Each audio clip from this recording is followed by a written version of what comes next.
북한 인민군 총참모부에서 별 2개를 단 중장, 전용 승용차에 특별 공급까지 받던 최고위 장군이 어느 날 갑자기 사라졌습니다. 30년 넘게 북한군의 모든 작전을 설계했던 그가 한겨울밤 가족, 내 식구와 함께 목숨을 걸고 국경을 향해 달리기 시작한 것입니다. 하늘 같은 존재로 대접받던 장군이 모든 것을 버린 이유, 그것은 어느 극비회의에서 그가 마주한 충격적인 진실 때문이었습니다. 과연 그는 무엇을 알게 되었을까요? 지금부터 그 이야기를 들려드리겠습니다. 이 영상이 도움이 되셨다면 구독과 좋아요 부탁드립니다. 여러분의 관심이 더 많은 탈북민들의 진실된 이야기를 전할 수 있는 힘이 됩니다. 그 모든 것은 이렇게 시작되었습니다. 평양 창광동 고층 아파트 12번째 층. 새벽 5시면 어김없이 눈이 떠졌습니다. 군인이란 게 그렇습니다. 몸에 밴 습관은 별을 달아도 변하지 않더군요. 창문 너머로 대동강이 흐르고 멀리 주체 사상탑 불빛이 아직 꺼지지 않은 새벽. 그 풍경을 저는 30년 넘게 바라보며 살았습니다. 저는 조선인민군 총참모부 작전국에서 중장 계급을 달고 있었습니다. 쉽게 말씀드리면 우리 군대가 어떻게 싸울 것인지 작전을 짜는 자리입니다. 별 2개를 단 장군이면 북한에서는 하늘 같은 존재지요.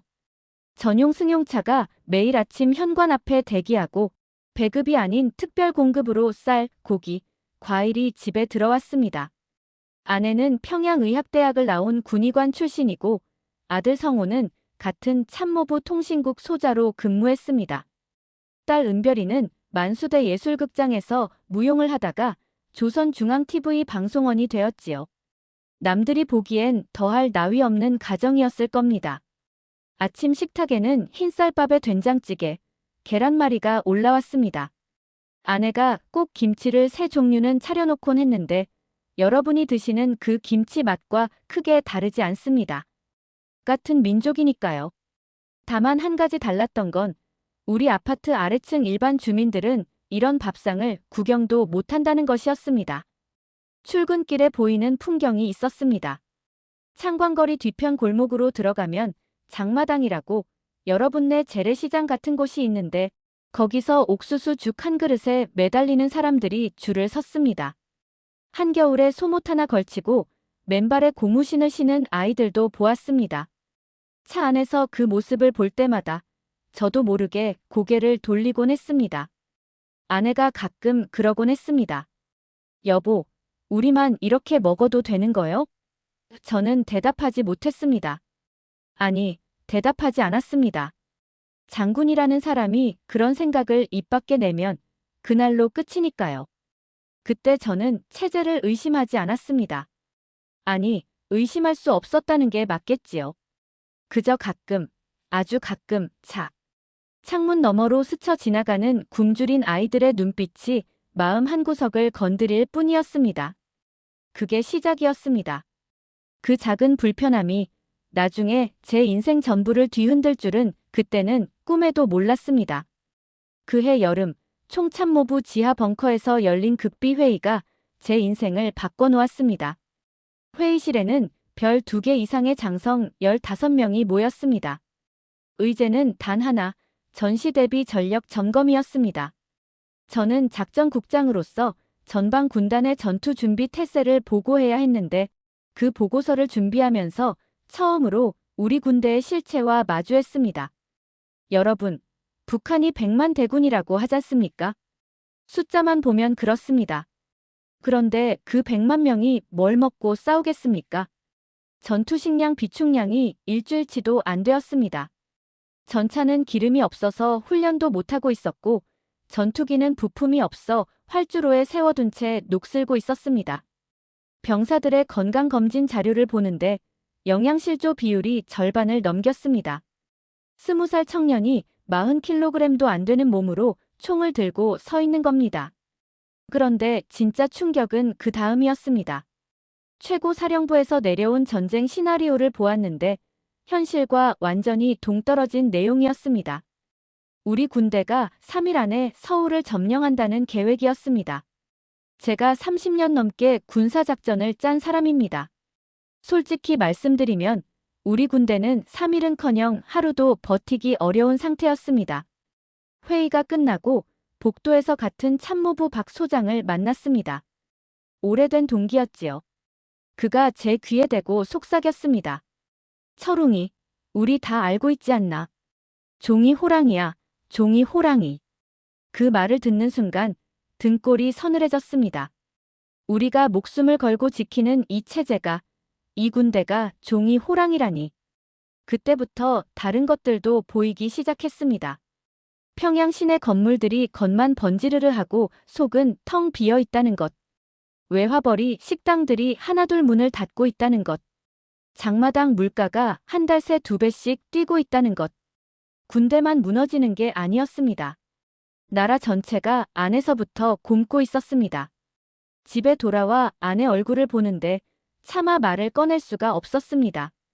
아들 성호가 군복 입고 출근하는 뒷모습을 보면서 딸 은별이가 TV 방송 준비한다고 화장하는 모습을 보면서 이 아이들이 지키고 있는 게 도대체 뭔가 싶었습니다.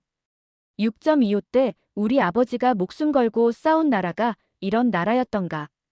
그날 밤 저는 난생 처음 잠을 이루지 못했습니다.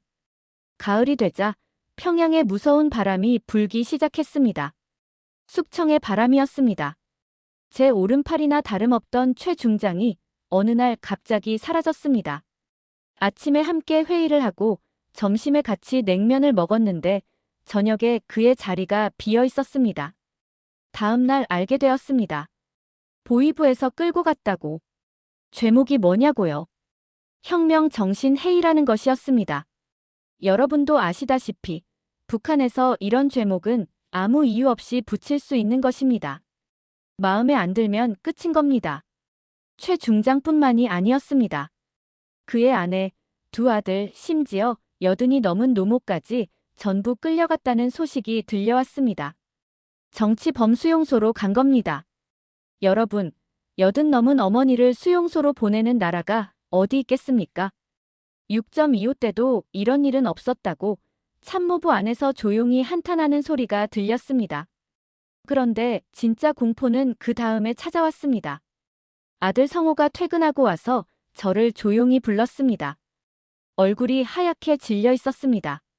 아버지, 통신국에서 이상한 감청 기록이 나왔습니다. 우리 집 주파수 대역에서 외부 신호 수신 흔적이 잡혔대요.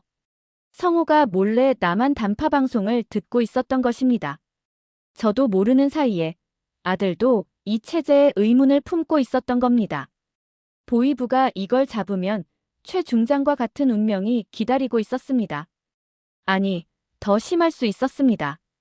총참모부 장군의 아들이 적국 방송을 청취했다면 온 가족이 공개 처형 대상이 될 수도 있었습니다.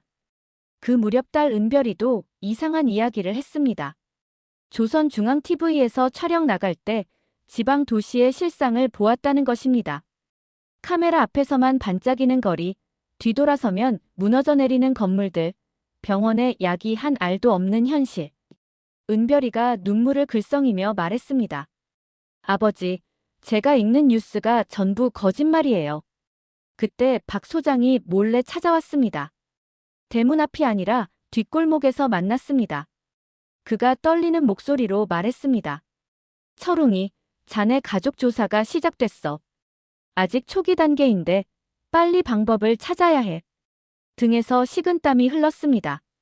아내를 보았습니다. 아들을 보았습니다. 딸을 보았습니다. 이 사람들을 수용소에 보낼 수는 없었습니다. 그날 밤 저는 처음으로 이 땅을 떠나야 한다는 생각을 했습니다. 결심은 빨랐습니다. 더 망설일 시간이 없었습니다. 어느 날 밤 아이들이 잠든 뒤 아내에게 처음으로 입을 열었습니다.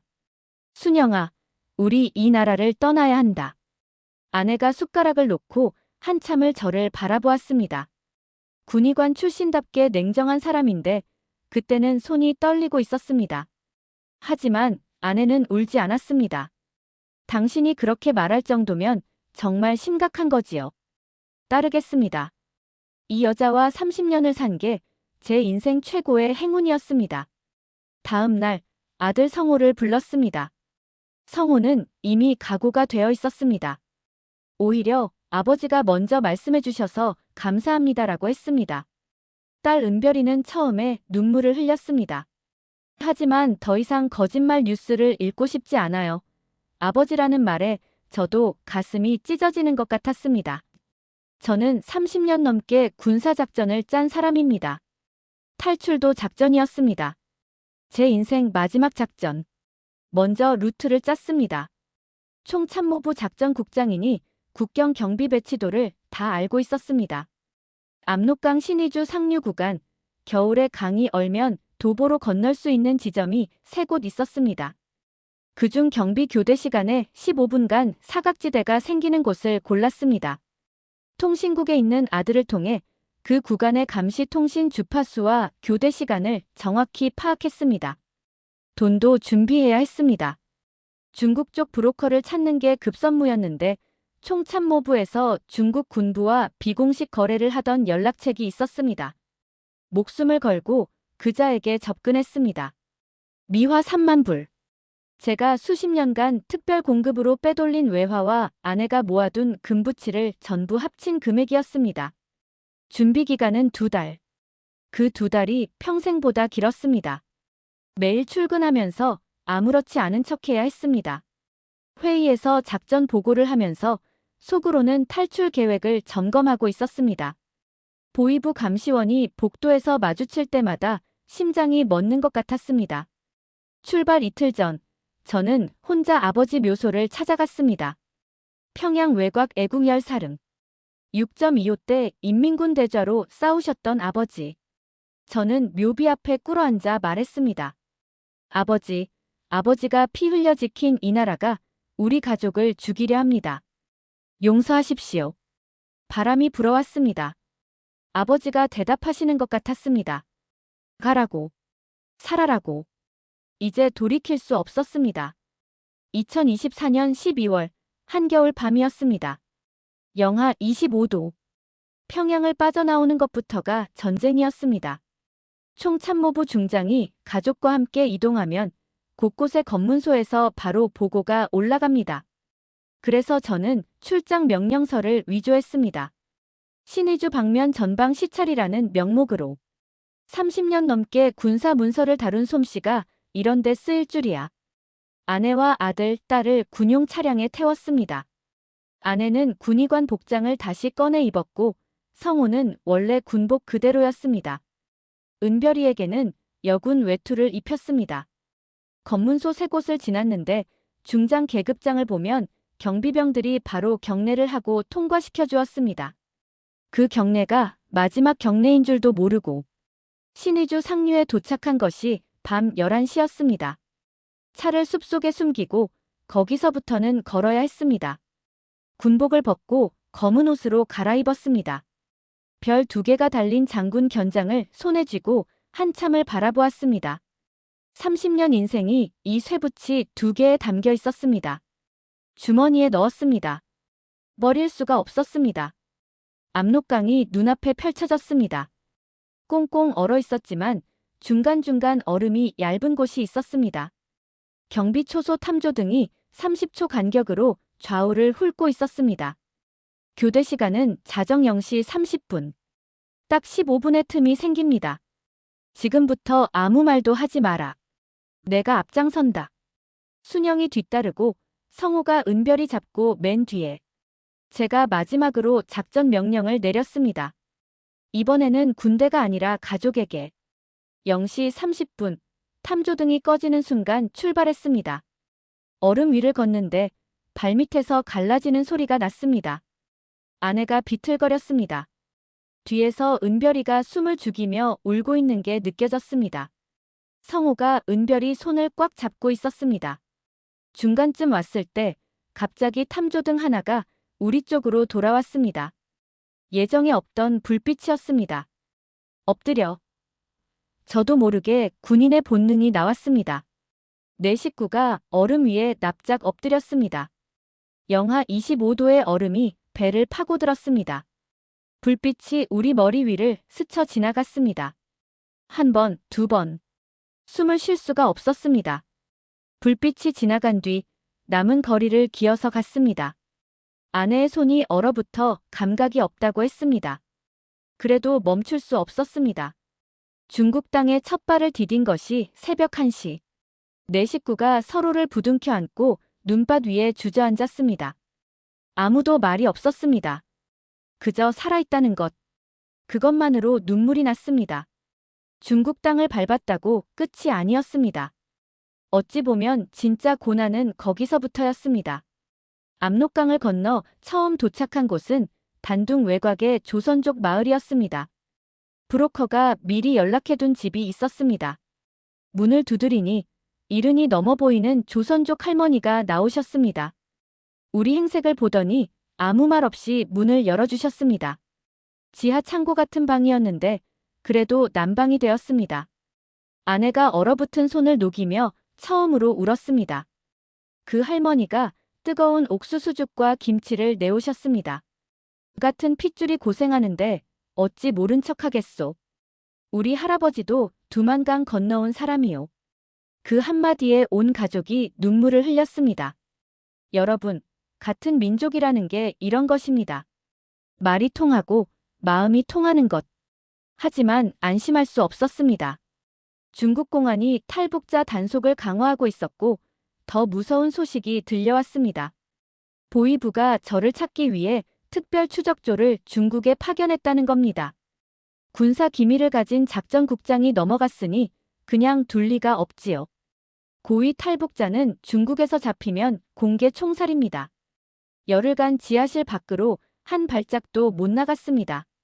낮에는 숨죽이고 밤에만 바깥 공기를 마셨습니다. 성호는 도강할 때 발에 동상이 걸렸는데 약도 없이 아내가 헝겊으로 발을 감싸며 치료했습니다. 군의관 출신인 아내가 헝겊 붕대를 감는 모습. 한국에서는 약국에서 바로 살 수 있는 연고 하나가 없어서 이게 2024년에 벌어지는 일인가 싶었습니다. 은별이가 가장 힘들어했습니다. 아버지, 차라리 북한에서 방송하는 게 나았어요 라고 한 번 내뱉었다가 자기도 놀라 입을 막았지요. 그래도 이 아이가 용기가 있었습니다. 중국어를 조금 할 줄 알았거든요. 방송원 시절 중국 관련 뉴스를 다루면서 배운 것이었습니다. 은별이가 밖에 나가 약국에서 소독약을 사왔을 때 대견하면서도 미안했습니다. 열흘 뒤 브로커에게서 연락이 왔습니다. 한국행 루트가 잡혔다고. 다만 동남아시아까지 수천 킬로미터를 더 가야 한다고 했습니다. 지하실을 나서며 할머니가 삶은 계란을 쥐어주셨습니다. 꼭 살아서 좋은 데서 사시오. 그 말씀이 아직도 귓가에 남아 있습니다. 단둥에서 심양, 심양에서 곤명까지 기차와 버스를 번갈아 타며 중국 내륙을 가로질렀습니다. 중장 출신 장군이 시골 농민 옷을 입고 완행버스에 앉아 있으니 참으로 기가 막힌 일이었습니다. 검문에 걸리지 않으려고 아내와 딸은 중국 여자처럼 화장을 하고 성호는 모자를 깊이 눌러 썼습니다. 곤명에서 브로커를 바꿔야 했는데 새 브로커가 돈을 더 요구했습니다. 성호가 군에서 받았던 금시계를 내놓았습니다.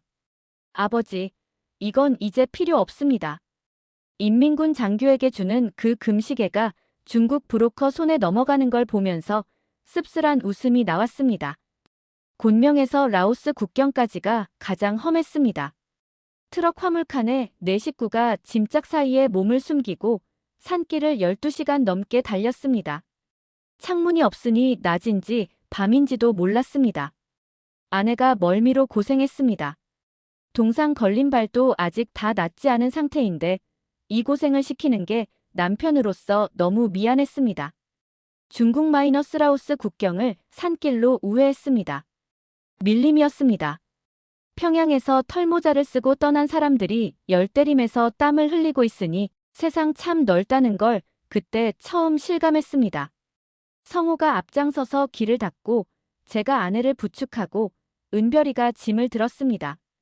군대에서 행군을 수백 번 했지만 가족과 함께하는 행군은 차원이 달랐습니다. 태국 국경 근처에서 가장 위험한 순간이 찾아왔습니다. 라오스 경찰이 불심 검문을 하고 있었습니다. 풀숲에 숨어서 2시간을 기다렸습니다. 은별이가 제 손을 꽉 잡고 있었습니다. 어릴 때 놀이공원에서 무서운 거 탈 때처럼. 다행히 브로커가 우회 경로를 찾아 논두렁을 따라 밤새 걸었습니다. 마침내 태국 땅을 밟고 한국 선교사님을 만났습니다. 50살쯤 돼 보이는 분이셨는데 수고하셨습니다. 이제 괜찮습니다라고 한국말로 하시는데 그 한마디에 다리가 풀려 주저앉았습니다.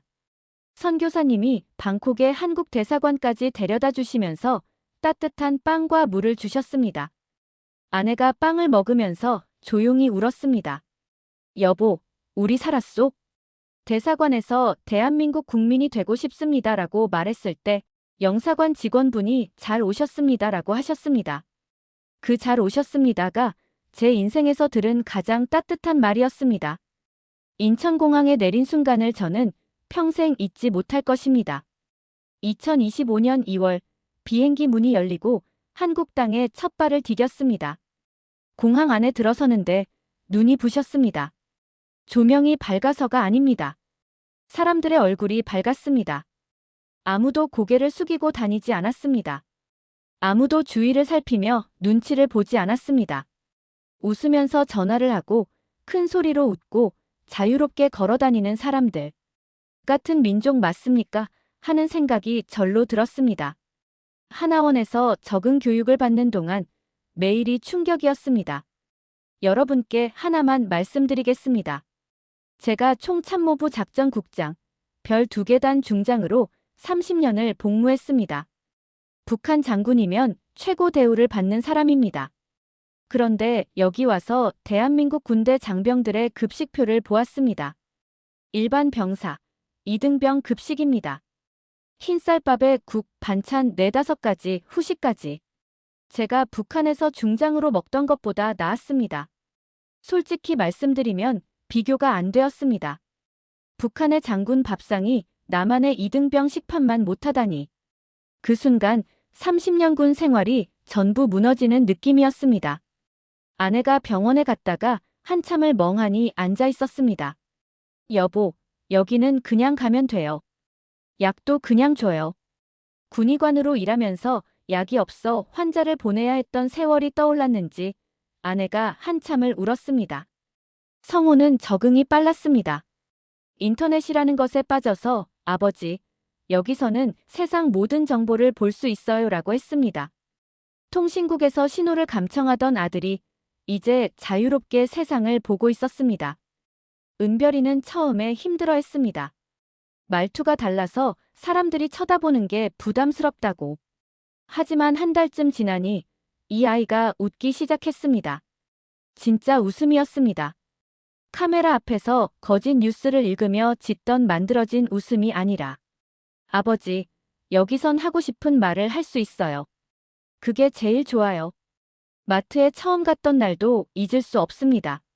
쌀이 산더미처럼 쌓여 있고 과일이 10종류가 넘고 고기가 진열대를 가득 채우고 있었습니다. 아내가 사과를 집어들고 말했습니다. 여보, 이거 그냥 사면 되는 거요? 줄 안 서도 되는 거요? 여러분께 마지막으로 이 말씀을 드리고 싶습니다. 북한이라는 나라는 겉은 멀쩡해 보여도 안에서는 이미 무너지고 있습니다. 군대가 종이 호랑이라는 걸 장군들이 다 알고 있습니다.